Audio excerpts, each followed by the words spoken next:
Wakizashi's Teahouse. The horror. Konbanwa, minasan. It's Gray from Wakizashi's Teahouse over in Japan. How you doing? You good? Are you genki? I'm pretty good, thanks.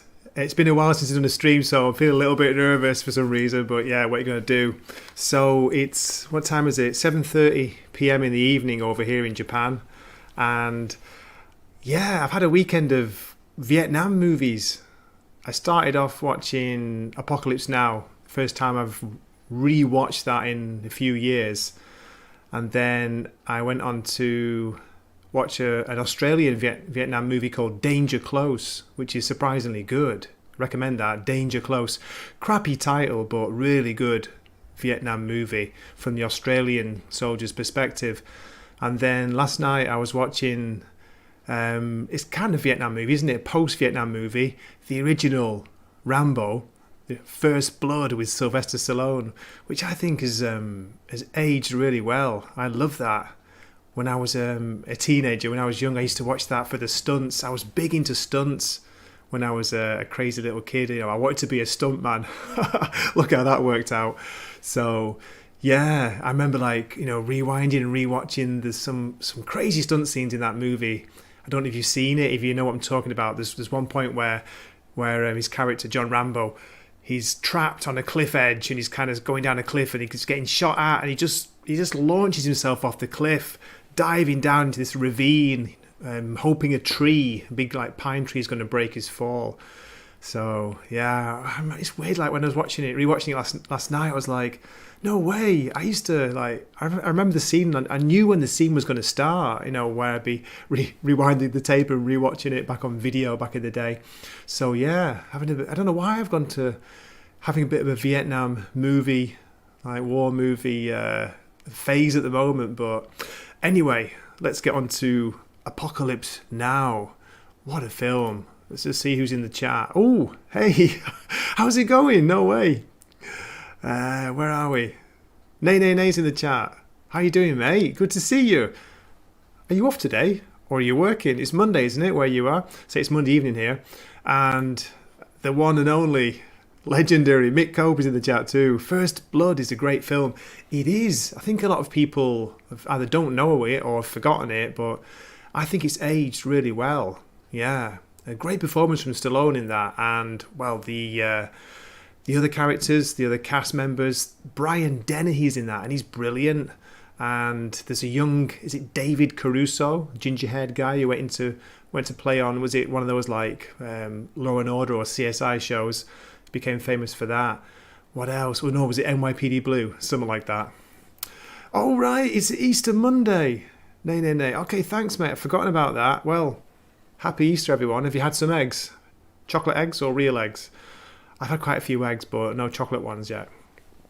So yeah. Oh, and Stream Elements, how you doing, mate? The bot is running, taking over the show.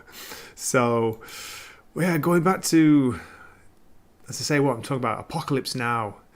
Now, I first saw that. I think I saw the movie, the theatrical cut, because there's 3 official, maybe 4 different versions of it, as far as I know.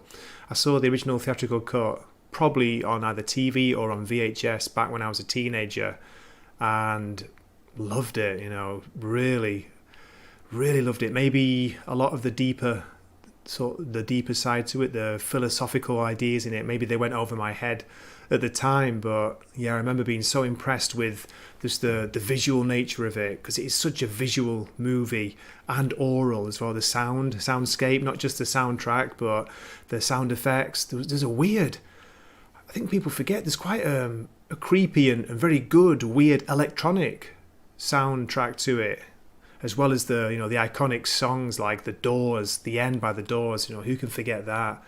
And the Rolling Stones' Satisfaction. Great use of those 2 tracks. Speaking of that, let's see, which one's The Doors one? I've got a couple of clips very short clips to try and beat YouTube with the copyright strikes and all that. So let me just play you a quick one. Here we go. This is where it all starts.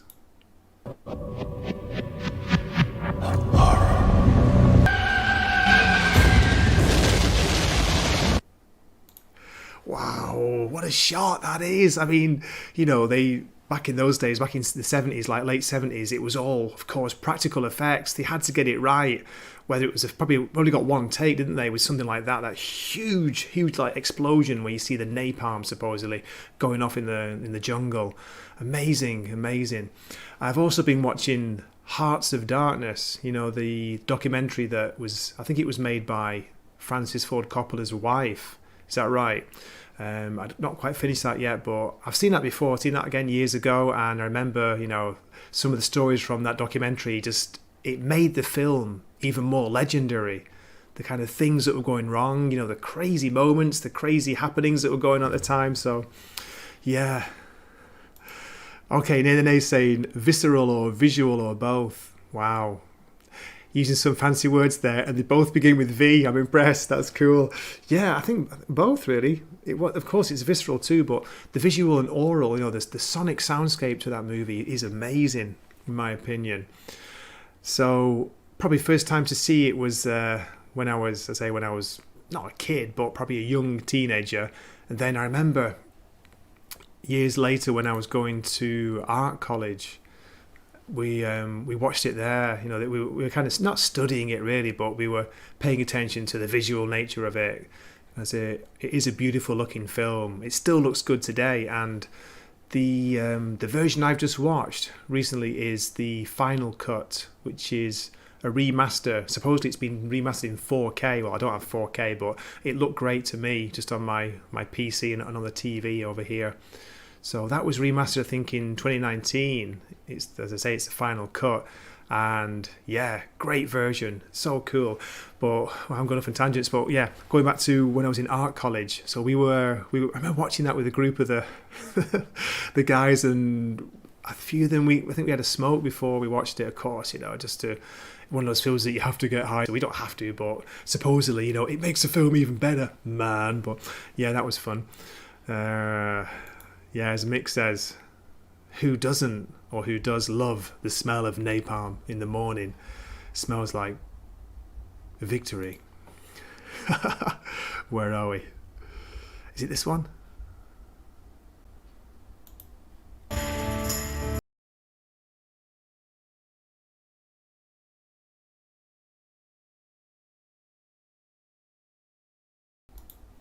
No, that's a little brief clip of The Doors, the iconic song. The way it's used in that movie. Was that the perfect movie to use that song to? What do you think?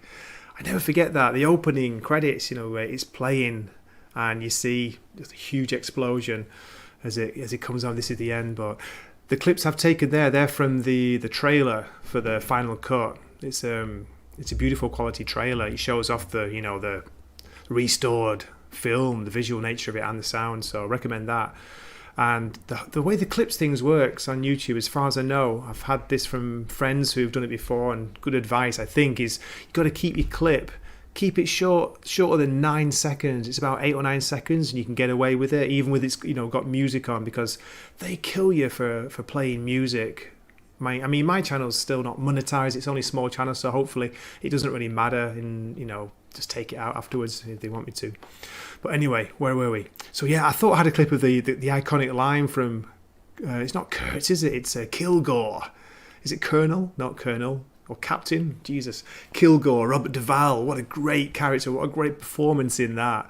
The Air Cav, where he's like sniffing the napalm and saying, it makes him feel like victory.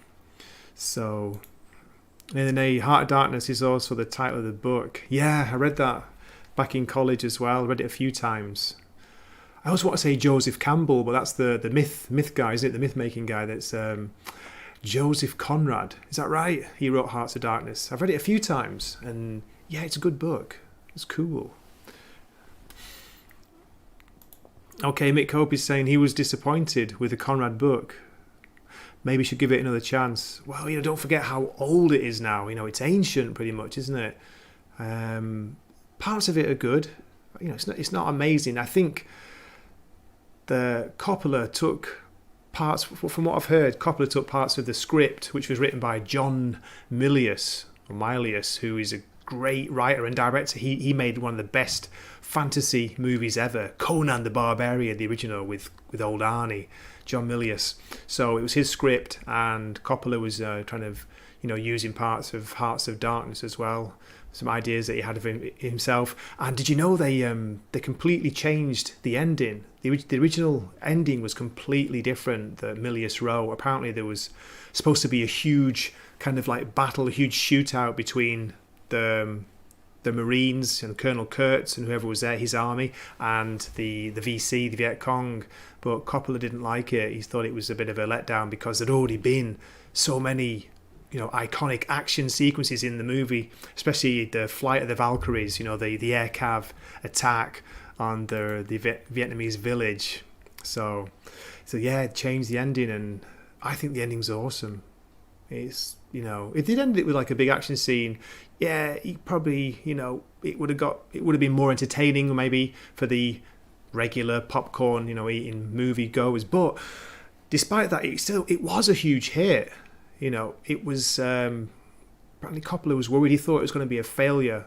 He sunk so much of his time and his own money into it. He was like paranoid it was just going to be a disaster, but it was a massive hit. So well done, well played, sir. Let's see. Yeah, that's right. I know Kurtz is the colonel who's gone insane. Let's drop this one. Here we go. Here's another clip for you.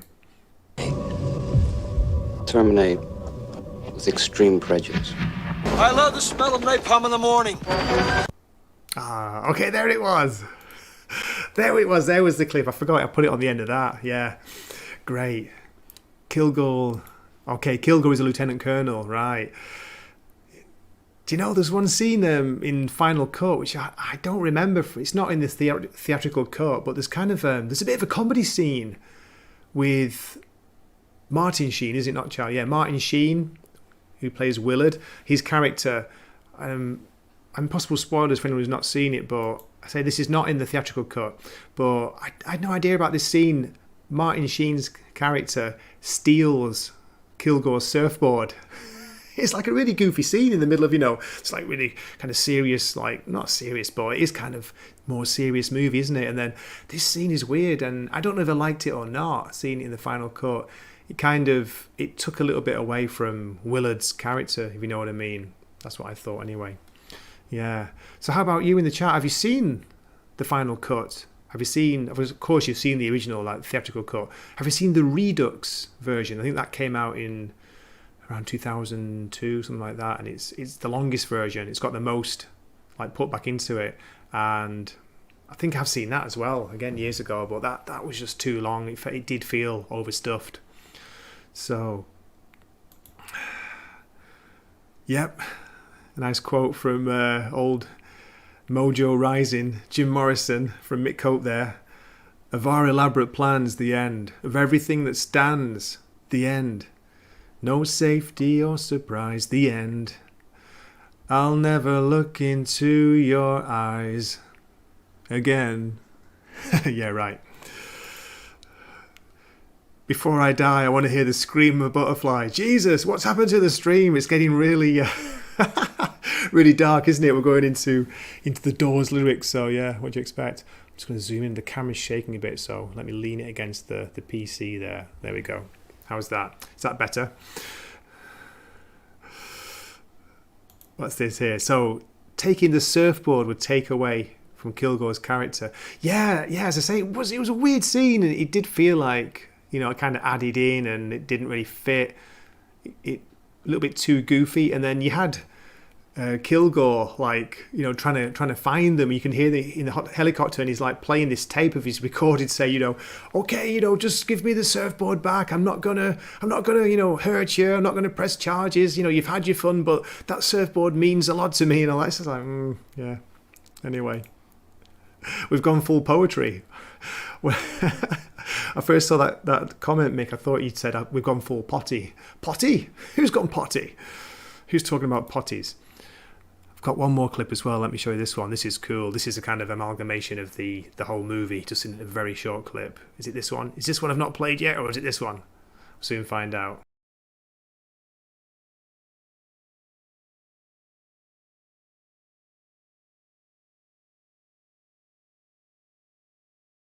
Wow, that's a great... Again, that's just me like clipping from the trailer. So check out the trailer of the final cut for that lovely sequence.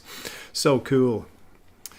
Okay, in the chat, NNA says, no, what I mean is the main probably wanted Kilgore to suffer as well. Yeah, I suppose so. I mean, you could argue it both ways, couldn't you? You could say that scene showed a bit more humanity from Willard, Martin Sheen's character, because he's pretty serious in the whole film. He's on a serious mission. He's out to terminate the colonel's command. So, but yeah, it was a weird scene to me. Forgot the name of Martin Sheen's character. Captain Willard. I think it's Captain. Great performance by him as well.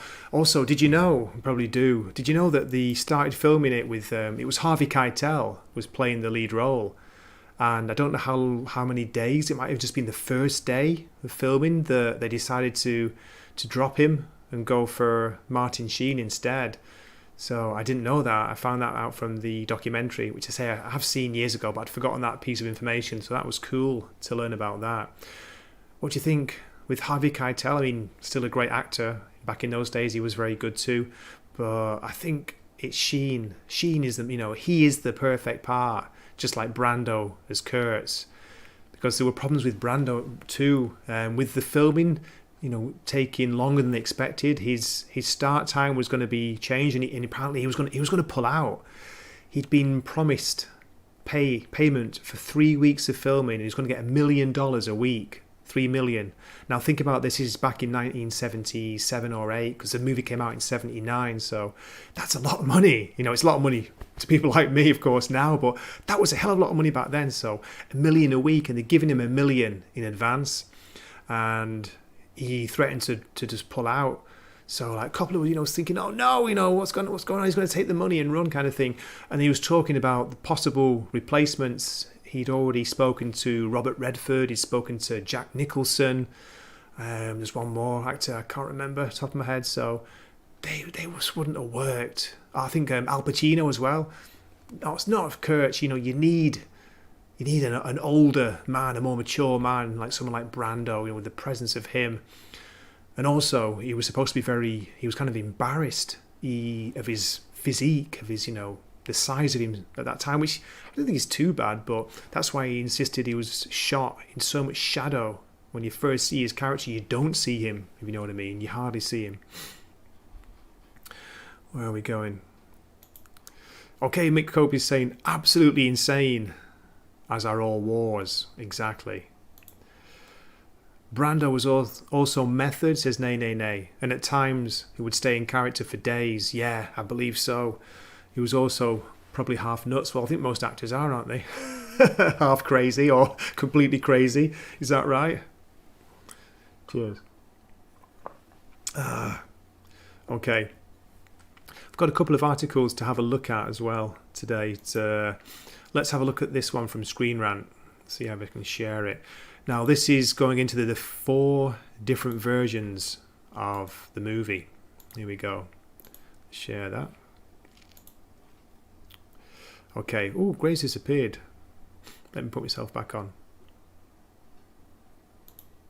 That does it. There we go. Okay. I was going to do a huge sneeze then, but I managed to stop it. So, this is from Screen Rant, written by Brooks Vernon. And it was updated March 16th, so very recently, this year, 2022. Apocalypse Now, all 4 different cuts explained and which is the best. So, before we go on, whoever's out there in the chat, which version do you like the best? Do you like the original theatrical cut? This one. Do you like the Redux, which came out in, 2001, which is the longest version, where Coppola put pretty much everything back in it which he cut out for the theatrical release. Then there's this one here, which is I think it was a bootleg copy called The First Assembly. I've never heard of it.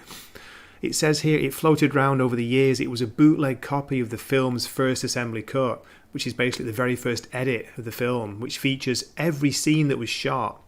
It's intended only for the creative team to view before they move on to a rough cut version. Apparently the assembly cut leaked for a time and was spread around on videotape. Dear old VHS, those are the days. It came in at a huge 289 minutes long. Not quite as long as the Batman, but anyway, I'm joking. And included material not featured in any other cut of the movie. And the fourth version, one I watched recently, is the final cut, which is the most visually beautiful. It's just because it's been restored. It looks and sounds as well. It sounds fantastic. Okay, let me get back to StreamYard and see if you've asked in the chat. Okay, Nene says, don't like all those cuts. Same as Blade Runner. Okay, so you're saying you prefer the original, the theatrical cut. Oh, good morning. Nice of you to drop in. Yeah, everything's good, thanks. I'm good. Hope you're Genki too. And Mick Cope is saying he only knows the theatrical cut. Okay. So let's go back to the article. So, theatrical cut, here we go. The entire production of this film became a media frenzy, of course. Many people thought it was going to be an absolute failure, including Coppola himself. As I say, it's worth watching the Hearts of Darkness documentary that his wife made, because you can hear him saying, even early on and during the making of it, it's like he was convinced it was going to be a huge failure. He was, he sounded really paranoid. I wonder what he was on at the time. Maybe just on like stress, maybe. Despite the praise Apocalypse Now has gained in the years since its release, the theatrical cut is not the film that Coppola originally wanted to make. He'd sunk so much money into the movie. Back in those days, basically the studios wouldn't fund it because, from what I've heard from the documentary, because it was going to be about the Vietnam War and it not long finished, so no studio wanted to touch it. They wouldn't fund it. He had to do it himself. He needed it to be a success, so Coppola consciously took out what he considered the weirder parts of the film to make sure it would appeal to a general audience. But I think it's the weirder parts, that make the movie what it is. It wouldn't be the same movie without the weirder parts. But anyway, I'm a bit weird, so. This line of thinking paid off. Apocalypse Now was a huge box office success when it came out, and has since had an enduring legacy as a modern classic. It's likely a miracle that it came out at all, and even more so that its theatrical cut became one of the greatest films of the 1970s. So there we go. That's the theatrical cut. Okay, let me just pop back to StreamYard. Okay, good. No new comments, so. Okay, let's have a look at this one. So, Apocalypse Now Redux. Not sure about the title, are you? So this is back in 2001. The director Coppola re-edited Apocalypse Now, much the same way he'd done with Godfather 3, to put all the sequences he'd originally cut out back into it. The new cut of the film is widely considered a massive step down from the original. A film's edit can be a delicate thing, and even the smallest changes can radically alter what the movie ultimately is. Redux disrupted the original film's ecology and created a bloated, slow and uneven version of Apocalypse Now that is much worse than the cut audiences were already familiar with. Now, I don't remember that much of it. I know the French plantation scenes were in Redux as well as Final Cut. They're still in there. Apparently, there's also extra scenes with the Playgirls. The Playboy bunnies, are they called? The Playgirls. Do you remember that crazy concert they stumble upon in the middle of the jungle, when they're going down the river, and it's like, is it 2 or 3 centerfolds to the Playgirls doing the big dance sequence? Again, a great scene. Well, there's another scene where I think they kind of get together later on with Willard and some of the guys, so that's only in the Redux version, as far as I know. Okay, let's get down to the Final Cut. So this is one I watched over the weekend. 40 years after the original version of Apocalypse Now was released, Francis Ford Coppola decided not only to oversee a brand new restoration of the film, but also to create a brand new cut. Much as he'd reversed a big mistake 40 years earlier by firing original Apocalypse Now star Harvey Keitel. He took in the criticisms of the Redux version and crafted a new version that trimmed back many of the added scenes, or cut them out again entirely. This version paid much more attention to the ecology of the film. It's a very, very posh phrase, isn't it? I don't even know what it means, and what's an ecology of the film? Talk about the jungle? Joking. And works much better than Redux. What was even more exciting about the Apocalypse Now final cut was that the new 4K transfer was made from the original film negative, rather than the interpositive used in all previous transfers of the film.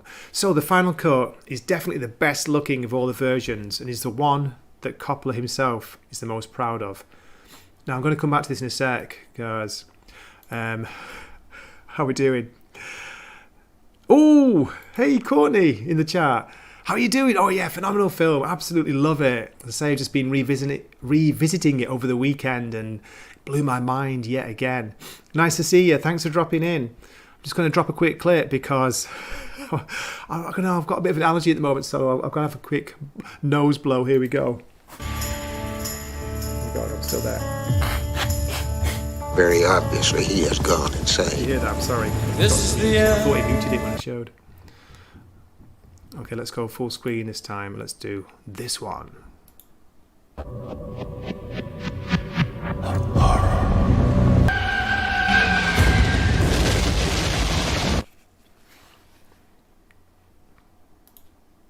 Hey, back again. Am I back? I think I am. Back, or am I baka? Completely baka. That means crazy, stupid in Japanese.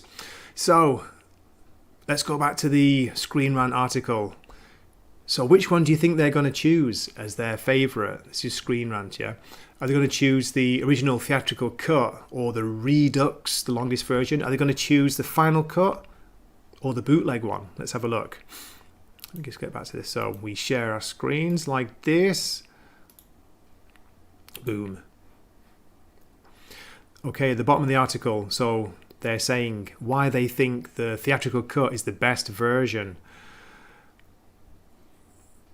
While the final cut is a step up from Redux, and some consider it on the same level as the original, the first theatrical cut will always be the definitive version, and is the tightest and most focused edit, though no less bizarre, even with the stranger sequences cut out.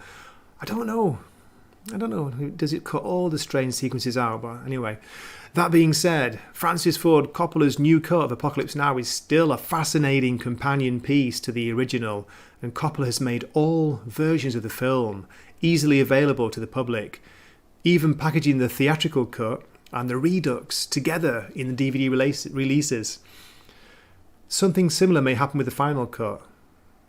Now, I don't know what happened in the end. Did he release all the versions, in one package? Can you get 3 versions of it? Of course, you can't get the bootleg one, but this reviewer believes that the theatrical cut of Apocalypse Now is a film that audiences fell in love with, and it's what became the classic piece of 1970s American cinema.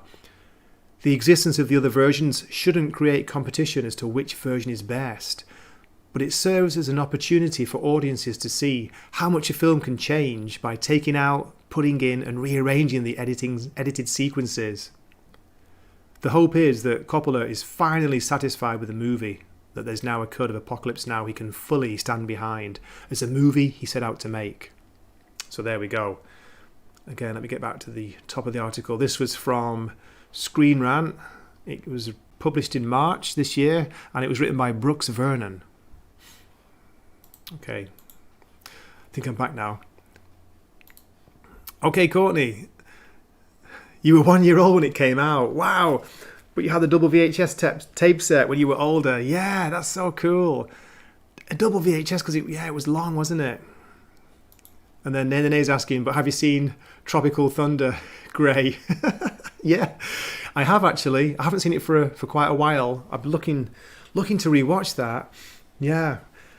As I say at the beginning of the stream, I was talking about, I don't know why, I've gone on a bit of a Vietnam, not just movie phase at the moment. I'm reading fascinating book called Rumours of War. Yeah, Rumours of War. Let me see if I can find that. I'll drop it in the chat.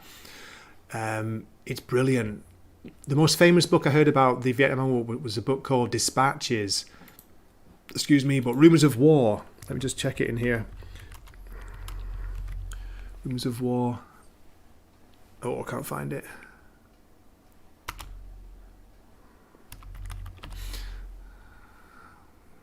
Okay, some like completely crazy crazy books have come up for the search. The complete wrong ones. Here we go, got it here. A Rumour of War, sorry, that's why I'm getting it wrong. By Philip Caputo. I'm reading this at the moment and it is excellent. Let me see if I can just share this screen. Here we go, I can show you. Right, let's go back to this. So yeah, I don't even know what like kicked this off. This kind of Vietnam War, not binge, but I've been really getting into it. So I'm halfway through this at the moment and it is just fascinating. It's really good. It was recommended by a fellow blogger on WordPress. I do like book reviews and put some of my YouTube stuff on WordPress. Got a blog there. Please check it out. It's called In the Teahouse, a Wakizashi.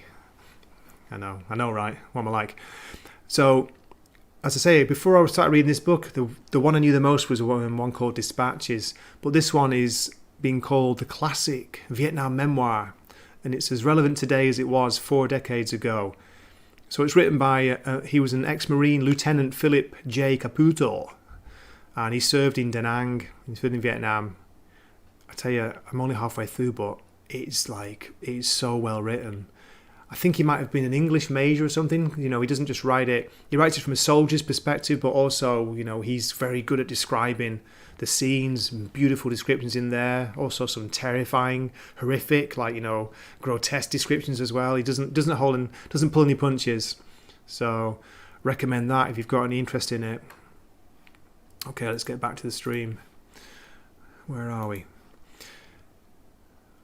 Okay, Mick Hope in the chat. What an insane set of circumstances. The main star, Charlie Sheen, actually had a heart attack on set, and Coppola is like, no one releases any information about my actors until they're actually dead. I know he was furious, wasn't he? He's like, he can't quit the film, you know, only if he's dead. Only if he's dead could he leave the film. But that was crazy. Going back to the Hearts of Darkness documentary, he had reservations before he started it, Charlie Sheen. I don't know whether that's why Coppola went with Harvey Keitel to begin with, but apparently Charlie Sheen was worried about his physical shape. He was an older man. I mean, still only in his mid to late 30s, I think. I think he said he was 36 before it started filming, and he said he was smoking 3 packs of, you know, cigarettes a day. Wasn't in the best of health. So, and then, you know, you saw what happened. He didn't mention drinking, but I'm sure he was probably drinking too, like most Hollywood stars back then, and still now, right? Just depends what they're actually drinking these days. Anyway, and then Mick is following that comment with, yeah, I used to buy the Nam comic from Marvel. Believe it or not, that was Marvel Comics brought that out back in the mid to late 80s. And it was actually really good. God, I can't remember the writer. I'm not sure who that. I'd have to go and have a look on the search to find that out. But yeah, let me do that right now. It was a great comic. I had no idea about the Vietnam War. We learned a little bit about it in school. You know, I'm from the UK, so it was only a little bit in the history class. But let me see. I think the comic was just called the Nam comic. There we go.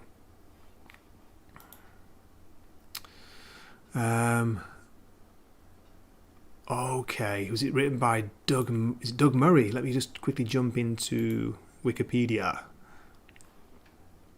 No, yeah, sorry, written by Doug Murray, initially illustrated by Michael Golden. Oh, great artist. It was edited by Larry Hama and published by Marvel Comics for 7 years, beginning in 1986, which was originally intended to roughly parallel the analogous events of the period of major American military involvement in Vietnam. So that was from 1965 to 1973. Hey, 1973! That's a very important year. That's the year I was born. So let me share the screen and show you what I'm talking about. The Nam comic, yeah. God, mate, that takes me back. It was, as I say, it was good, as far as I remember. I've not read it in years, so maybe, it doesn't quite hold up. Well, maybe it does. Look at that, there's a cover for issue 1. Make it bigger? Oh no, make it bigger and it went smaller. Oh dear. No. So yeah. It was published between December 1986 to September 1993, and there were 84 issues. Wow. I think I only bought it for about 20, 25, but from what I remember, it was really good.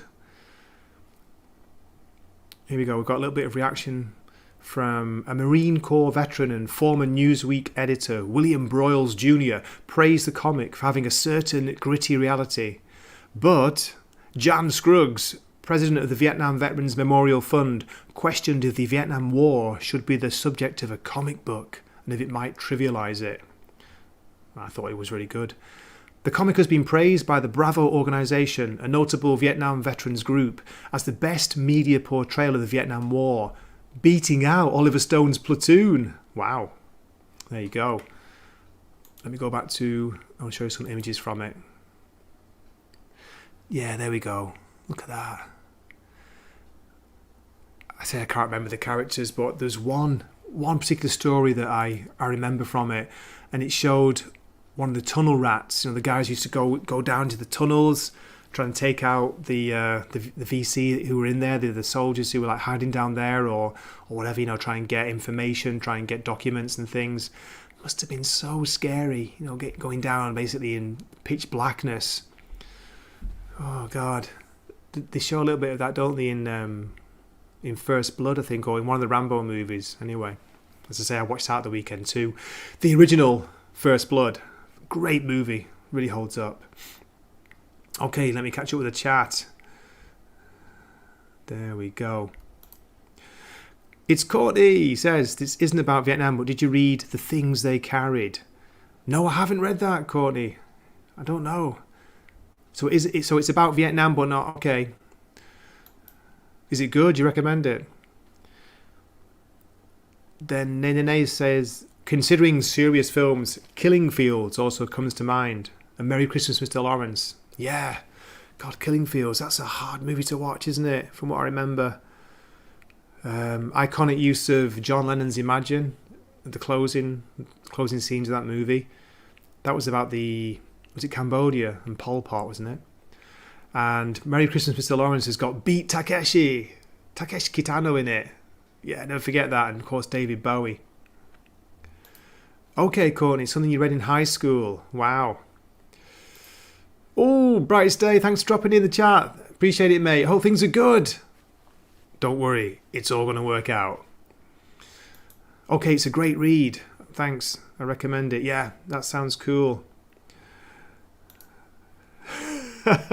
Platoon was fluff. Really? Nay. Do you think so?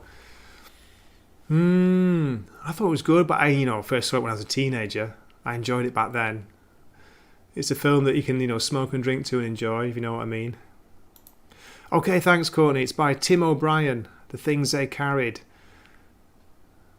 I haven't read that. I haven't read Dispatches either, which is supposed to be good. But I say I recommend A Rumour of War, which has just been fantastic. Just fascinating so far. Okay, stop sharing the Nam. There we go. So, it's been a while. Should I drop you another Apocalypse Now clip? Here we go. Terminate with extreme prejudice. I love the smell of napalm in the morning. Tell you could make a whole reel, couldn't you, of just mini clips from that movie. So good. What I love about it, of course, apart from the visuals, the narration's good. The narration's good by Martin Sheen. He's got a great voice in that. He might not be the biggest, buffest soldier, but his narration, his voice is cool. All characters are great in there. It's got a really, really young Lawrence Fishburne, who was called Larry back there, Larry Fishburne. From what I heard when he was auditioning, when they were doing the first readings of the script, he was 14. How crazy is that? I Don't know how old he was when they actually were filming it. I guess like 14 or 15. Unbelievable. And, they started it just a couple of years, didn't they, after the war had finished. There's also, of course, apart from Robert Duvall, Brando, who else is in this? I'm trying to think if I'm missing somebody. Let's see in the chat. Yeah, Courtney, such a classic quote, isn't it? It's been memed and gifted to death, hasn't it? It's a weird one, but the way he plays it, Robert Duvall, he's so cool. Just watch him, watch his delivery. Cool scene. And yeah, that line too. Charlie, don't surf. If I say it's safe to surf this beach, it's safe to surf this beach. And it's like there's explosions going off all over the place, explosions going off in the waves, in the sea, and he's making the guys surf. If you don't want to surf, you're gonna fight. What's it gonna be? You're gonna fight or you're gonna surf. Crazy scenes. And then Nene says he remembers seeing Apocalypse Now in film school and how the scene with the tiger is so very different without sound. Ooh, interesting. Yeah. Another crazy scene. That's a scene where Chef, one of the characters, I think it's Frederick Forrest, the actor, but I don't really know him. Chef and Willard, Martin Sheen's character, get off the boat. I'm not even sure what they're doing. I think they're just like having a scope out for something, or they're trying to get supplies or something, but they think there's a soldier. They think there's somebody in the jungle. They can hear somebody moving around. It's beautiful. It's so quiet. You've got the lovely greens, the different shades of green, the huge palm fronds, the grass everywhere, the trees. I think there's a massive tree there with crazy roots in the scene, which is just beautiful to look at. Again, amazing visuals. And this fucking tiger just like jumps out, comes like straight through the trees or the plants, and and the poor chef, he's freaking out. He's like going crazy. They get back to the boat, safe, and he's just like, oh man, he's having a bit of a breakdown, pulling off his clothes and screaming like, get out, get me out of here. You got to get out of this place. What am I doing? Not only have you got the craziness of the threat of being killed every minute, the stress of that, the madness, the hours and hours of quiet, of nothing happening, and then the sudden moments of crazy frenetic action, being fearing for your life. You've got the stress of that. On top of that, you got a tiger attack, an almost tiger attack. So cool. Oh, that's right, Harrison Ford, Courtney. Very briefly, a very young-looking Harrison Ford. Although I think even then he was like when he did Star Wars, he was in his 30s, wasn't he, already? But he looked so much younger in Apocalypse Now. Terminate the Colonel's command. The tiger literally just jogs across the screen. Okay, does it? All right. My memory's wrong. I thought it's like just kind of jumps out. Rudy Chrysler. And Courtney says, never surviving war, it terrifies me. Yeah, from no experience myself, but from reading that Vietnam War journal from Caputo, it's just like he said that even after all the training before they even got there, it's like they were just fresh-faced. They had no idea what was going on, and after the first proper bouts of action, the first kills, from in their company and the Viet Cong, it just changes you. Of course, we can't imagine, can we? We can kind of pretend to imagine, but it must be insane what it does to you. That amount of stress, the sights you see. That's why so many people suffered afterwards, didn't they? With the PTSD, with breakdowns, getting addicted to drugs or alcohol. Just the sitting in silence and waiting. Yeah, that's one of the things that people we don't really think about, do we? But the soldiers who've been there are to say, like, it used to be so boring. There'd be like nothing going on for ages, and then suddenly, out of nowhere, you could be doing a patrol, and you just get sniper fire. The guy, going back to Philip Caputo, he's writing, the author, he said that he reckons the Viet Cong, the VC, there were only ever 2 or 3 doing this, and they just used to do it, not really, they're trying to kill them, but they're just kind of playing with their mind and messing with their heads, making the American soldiers feel like they could never relax. They just shoot off 2 or 3 rounds, every couple of minutes, And of course, they get like intense bursts as well, where they have like whole patrols or whole squads trying to kill them. But the people they could just never see them. You're just like the jungle, shooting into the jungle, shooting into the trees and the bushes, and then getting shot back from who knows where and who knows who. Crazy stuff. No idea what's going to happen, what's going to come. Yeah, which bullet's got your name on it? Ooh, there's a siren. Siren goes off in the background. Mick Cope with a 19 reference there. Has anyone seen that? Anyone out there in the chat? Do you know? Not seen it, sorry. Have you heard that? It's an old 1980s record, vinyl, 7-inch single by, was it Paul Hardcastle, who did a song called 19, just sampling, Vietnam vets talking about the war.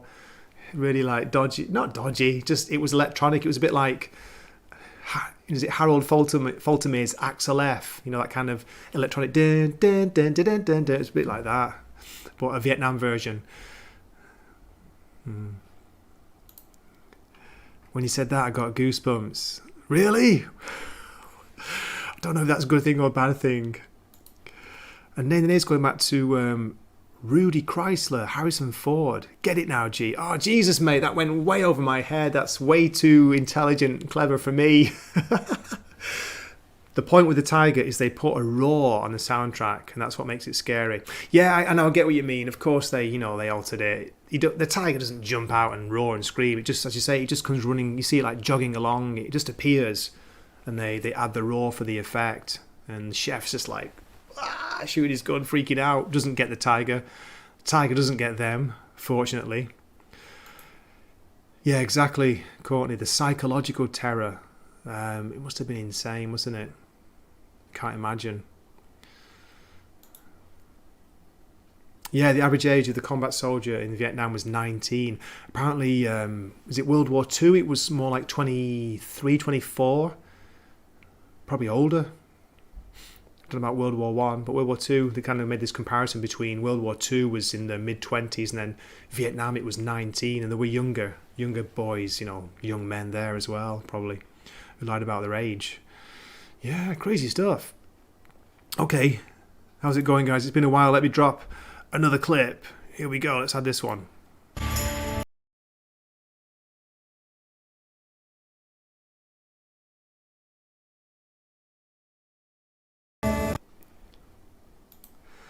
Wow, again the visuals, and again the film sets.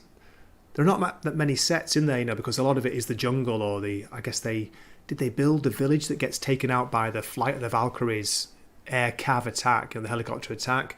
But they kind of made this weird Cambodian style abandoned temple, which is where the final scenes are set, where they find Kurtz. And in the documentary, it showed them putting that together. I thought it looked great in the film. It looks really good. But again, Coppola was worried about it, saying, he thought it looked cheap. It didn't look real. It looked like a set. But whether it was the way they shot it, the clever use of the lighting, they use lots of smoke, and there's coloured smoke. You see that a lot in the film. Part of that is to do with when they're having the helicopters coming down to the LZ, the landing zones, they've got the smoke. I think they had a colour code that one colour was for it's a hot landing zone, it's dangerous, or another colour was for if it was safe. Was it ever safe? We don't know. And going back to the colours and the look and the cinematography of the film, I think I actually studied this guy for a while. I forget his name right. Something like Vittorio Storaro. Probably got it completely wrong. Let me look it up. He was the cinematographer for it. Vittorio Storaro. So however the heck you pronounce his name. Here we go. Let me share this. Give me 1 second. But talk about an iconic look to the movie. He's worked on a lot of classic movies. We're talking like back in the day. Let me see, how we do this. Share screen. Okay, Vittorio Storaro. Here we go. Wow, he's still alive. I thought he passed away. He's 81 or 82, yeah. He was born in 1940. Italian, of course. He's an Italian cinematographer widely recognised as one of the best and most influential in cinema history for his work on numerous classic films, including The Conformist, Apocalypse Now, and The Last Emperor. Yeah, that was the one I couldn't remember. Great film, beautiful, well, a very beautiful visual film.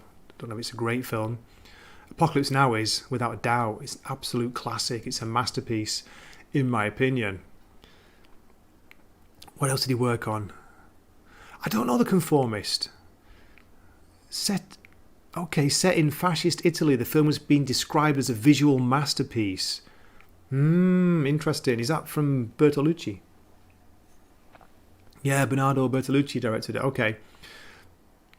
He also did the photography for The Bird with the Crystal Plumage, which is the directorial debut of Dario Argento. No way. Then Apocalypse Now, of course, which is, I think, just stunning.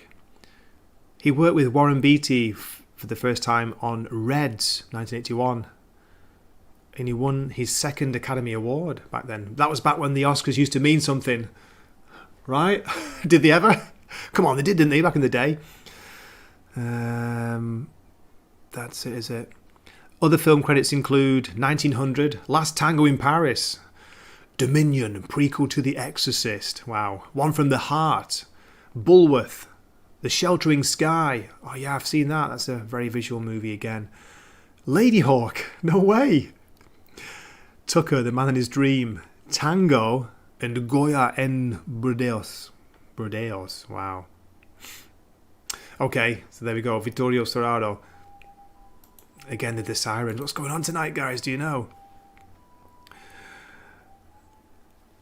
Where are we? Yeah, as Courtney says, we're talking about it in the chat. Thanks, Courtney. The soundtrack is amazing. As I say, it's worth listening to it for the. It's got an electronic soundtrack, which I'd forgotten about. Kind of experimental soundtrack to it in parts, which is really good. And the way they use the sounds, like the chopper, the sounds of the road, there are blades. That made part of the soundscape as well. And oh mate, and using the doors, the end, so iconic. Nene says, one of the few times Wagner has been put to good use in films. That's right, I think I pronounced it right for the first time, Wagner. I think I was saying Wagner. You know, Richard Wagner, have you heard of him? Oh, Jesus. The Great Dictator is another. Okay, is Wagner used in The Great Dictator? Because I've not seen that for years, mate. I can't remember it. And Mick is saying he loves Wagner. But what a Nazi. Can you say that word? National Socialist. Hey, good morning, DJ Ronnie G. How you doing? He's saying good morning to Courtney as well. Nice one, mate. Thanks for dropping in.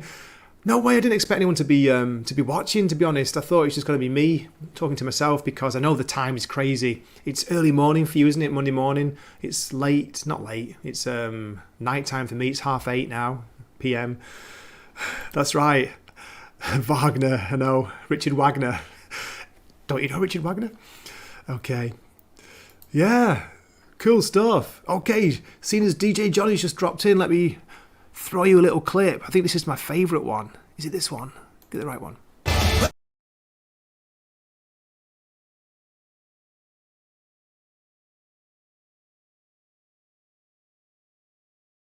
From the Final Cut trailer.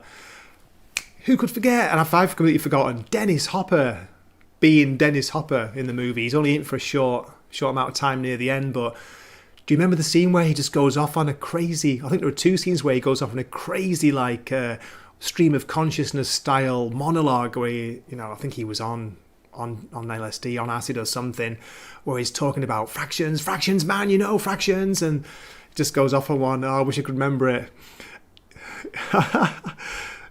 Oh, no way. Hey, cheers, mate. You started work at 7.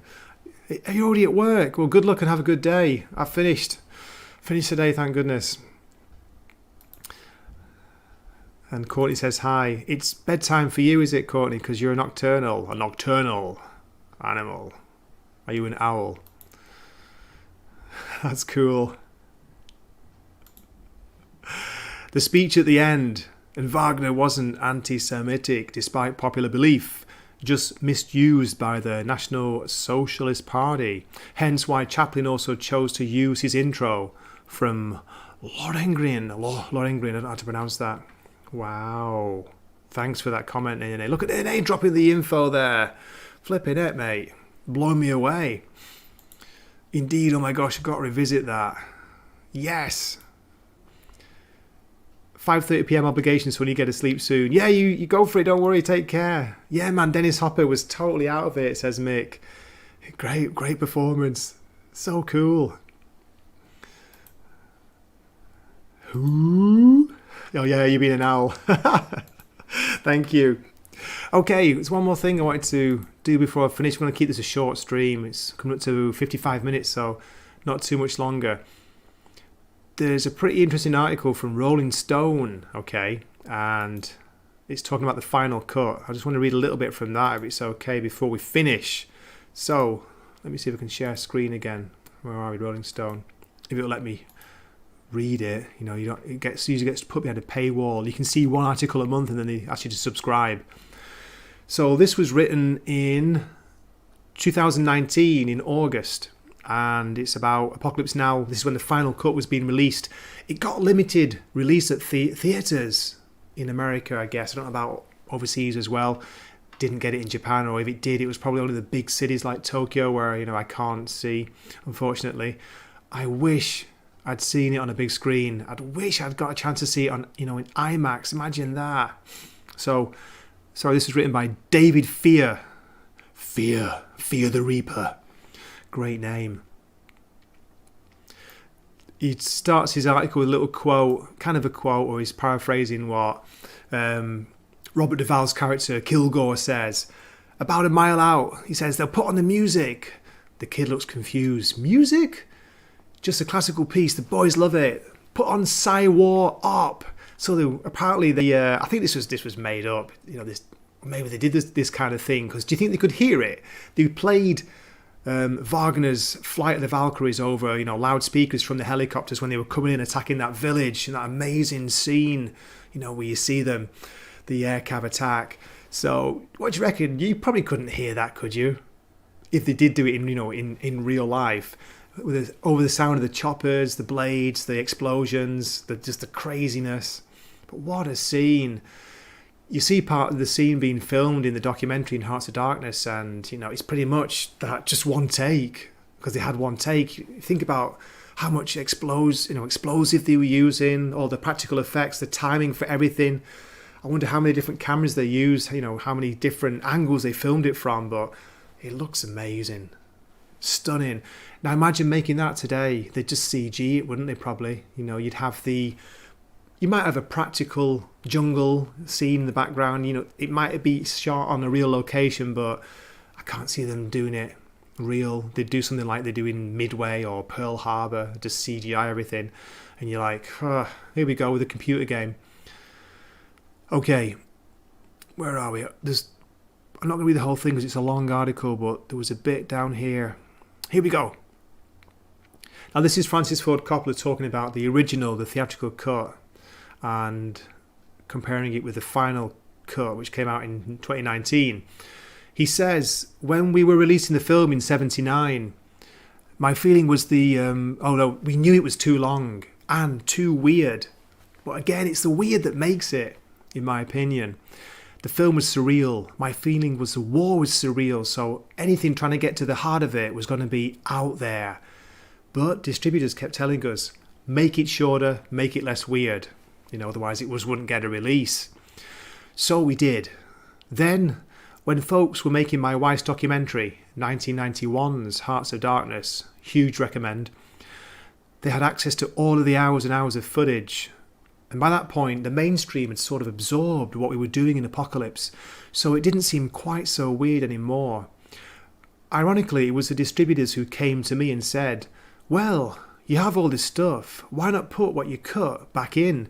So that's how Redux happened. That was back in 2001.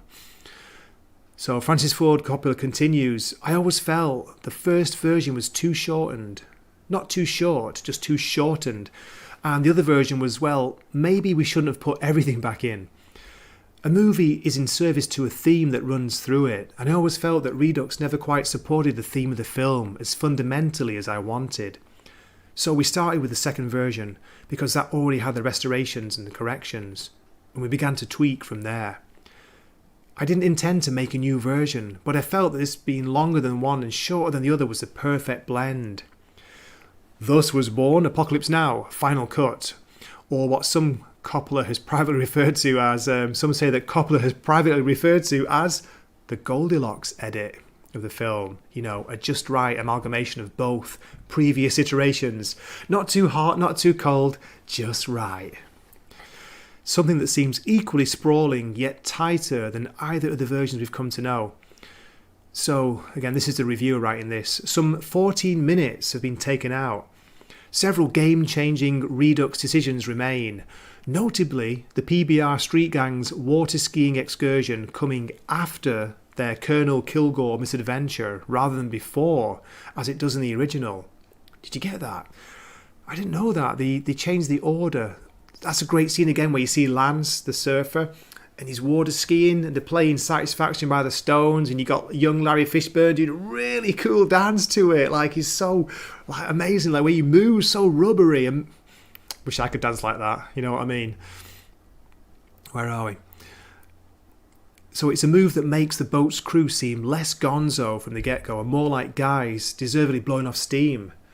Lawrence Fishburne's rubber-limbed boogieing to the Stone's Satisfaction naturally steals the scene no matter where you put it. I think it's a great combination. You know, you got Lance water skiing. He's not on the surfboard, he's on skis. In the background, you got the Stones playing. It knocks over his water ski, knocks over people, some of the boat people there. They're like screaming and shouting, like, what are you doing? For some reason, there's a bicycle on a boat, or it's like being rafted over. In the background, you see that goes into the sea, the river. And then you see Lawrence Fishburne, young Larry as he was known back then, doing that great dance. The second encounter with the Playboy bunnies is gone. The slapstick stolen surfboard vignette remains. Now, I was talking about that earlier. That was really weird. I think that was they put that into Redux and they kept it in the final cut. It's a weird scene. I think it takes away from both Kilgore and from Willard, Captain Willard.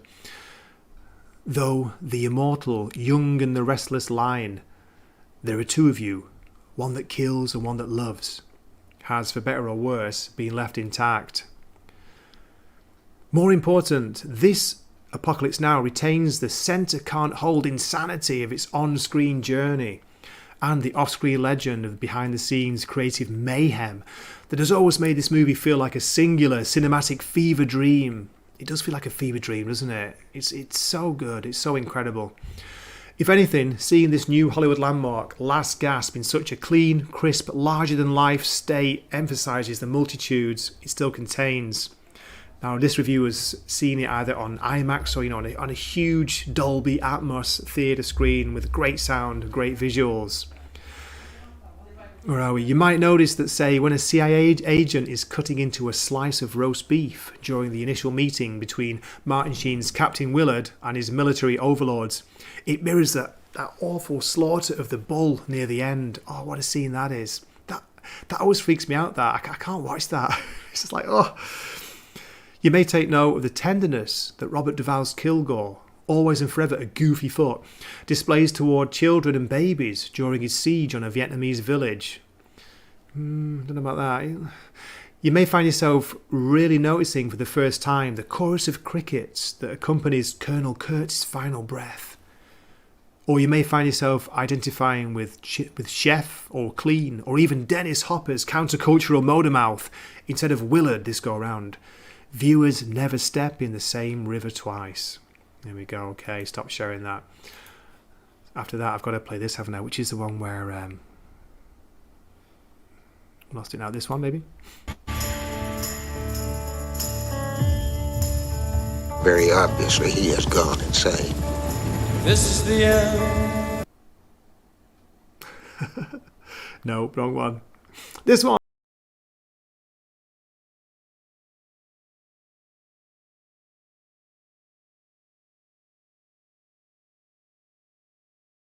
Mate, so cool. Okay, take care, Courtney. She's gone. That's cool. That sounds too familiar. Heard that a lot about my writing. Made it shorter and less weird. No, I think the weirdness makes it, mate. Totally. Okay, we've been going just over an hour, so yeah, I think it's a good time to finish. So thank you so much, guys and girls who dropped in. I really appreciate you watching and you commenting and joining me on this little rewatch, re-journey, rethink of Apocalypse Now. Huge recommend. So have I made you want to go and see it? I have, right? Because I tell you what, just talking about it and seeing these little clips makes me want to watch it again. I've just watched it at the weekend. So yeah, thank you so much for dropping in. I really appreciate it. Thanks for watching. Before we finish, let me find the closing scenes. So as always, yeah, thank you for your time. Thank you for watching. Thanks for your support. I hugely appreciate it. This is Gray from Wakizashi's Teahouse signing off for the night. Oyasumi nasai. Matane. Wakizashi's Teahouse. Please subscribe.